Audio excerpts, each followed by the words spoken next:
everyone, welcome back to the Ancient Art of Smudging Part 2. So in my first video I talked about white sage and the commonly known process of smudging with this white sage herb, the Salvia alpiana.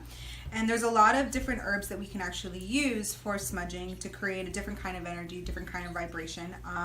And so we typically will start with the white sage to cleanse the energy of the space, but it's not necessary. We don't have to use it all the time, or we can use other herbs after it, right, to kind of shift the vibration. So the herb that I like to use to follow up any white sage when I'm smudging my personal home, or if I'm creating a certain kind of intention, either during a full moon, a new moon, because that's different reasons why people will smudge as well. They'll usually follow the cycles of the moon, which I didn't reference in my first video.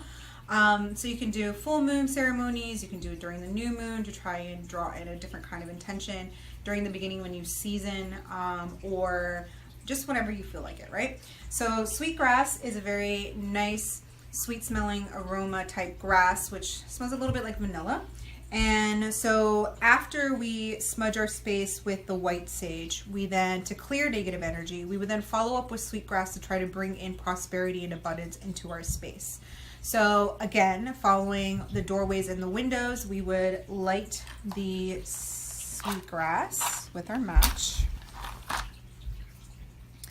And sweetgrass is a little stubborn and it can fall very quickly, so I definitely recommend that you're walking around with your heat resistant bowl or your shell when you're smudging with your sweetgrass. So same thing here, you go around either with your hand or with your feather to smudge your space with the sweetgrass. And so because we are looking to draw in prosperity and we're looking to draw in abundance, you really want to focus in on those corners, and you want to perhaps say a prayer of good intention, an intention to try to bring in those feelings into the house. Sweetgrass is also very meditative and very calming, and it helps ground anyone that is in the presence of the smoke. And it's just a really nice scent, and kind of gets rid of the very earthy and sometimes non-pleasant smell that some people believe the white sage has. And so sweetgrass helps permeate the air with a much sweeter scent. So that's one option. And then there's an additional option too, which is a little different than the sweetgrass. So this is Palo Santo. And so Palo Santo translated means holy wood or holy stick. And it's a very sustainable way to smudge, because Palo Santo isn't actually harvested until the branch has actually fallen off the tree and it's laid dormant for quite some time. And typically Palo Santo comes from Ecuador or Peru.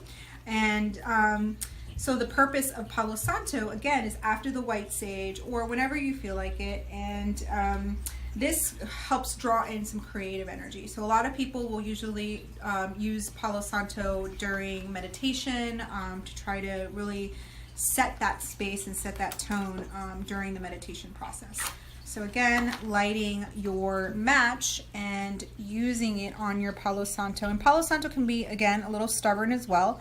So you want to give it about a good 10 to 12 seconds of lighting the stick before you put it out. So really get it going there, and give it a few more seconds, and then you can blow it out, and same thing. So Palo Santo you can use around yourself, you can waft yourself with it, really trying to just breathe that in, breathe in the good scent. Palo Santo medicinally also has, along with some of these other herbs, antiviral, antibacterial properties to it, and can really help cleanse the air in your space, in your household. So option to go around and use it as a smudging tool, or you can even just put it in a bowl. And what's really great about Palo Santo is that it will end up going out by itself.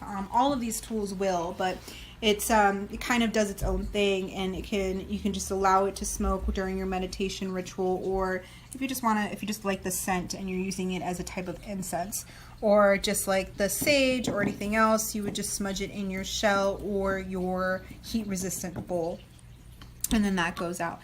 And then the last herb that I'm going to talk about, and there's many, many, many herbs, but I'm just focusing on these, is Hierba Santa.